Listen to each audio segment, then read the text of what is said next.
ফুটবলের নিয়ম বদল, গোলরক্ষকের হাতে 8 সেকেন্ডের বেশি সময় বল, 8 সেকেন্ডের বেশি সময় বল থাকলে কর্নার পাবে বিপক্ষ।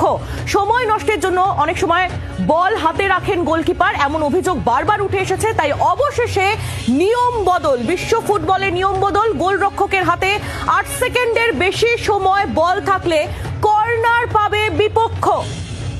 কথা বলবো দেবাঞ্জন এই মুহূর্তে আমাদের সঙ্গে রয়েছেন প্রতিনিধি টেলিফোন লাইনে। দেবাঞ্জন, কি নিয়মের বদল করা হয়েছে, কি খবর রয়েছে?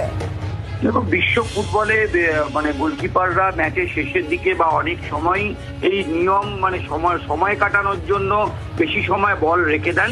এটা অনেকক্ষণ ধরেই অনেকদিন ধরেই ফিফা দেখছিল, এবং ফিফার যে টেকনিক্যাল কমিটি, সেই কমিটির সর্বোচ্চ পদে রয়েছেন প্রাক্তন কোচ আর্সেন ওয়েঙ্গার, যিনি আর্সেনালের কোচ ছিলেন। ফরাসি এই ভদ্রলোক এই মুহূর্তে ফিফার নিয়ম কানুন দেখেন। তিনি অনেকগুলো নিয়ম, কয়েক দফা নিয়ম পেশ করেছেন, পরামর্শ, সেগুলো ফিফা গ্রহণ করেছে।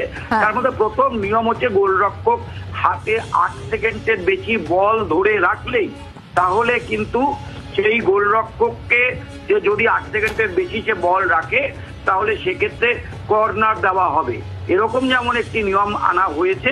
দ্বিতীয় যে অফসাইডের নিয়ম, এখন আমরা দেখি যে অফসাইডের ক্ষেত্রে যে একজন খেলোয়াড়ের পুরো শরীর যদি কয়েক মিলিমিটারও থাকে তাহলে অফসাইড দেয়।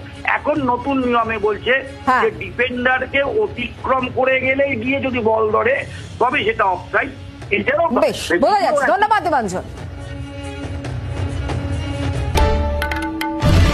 বাংলার আওয়াজ, বাঙালির আবেগ, জি 24 ঘন্টা।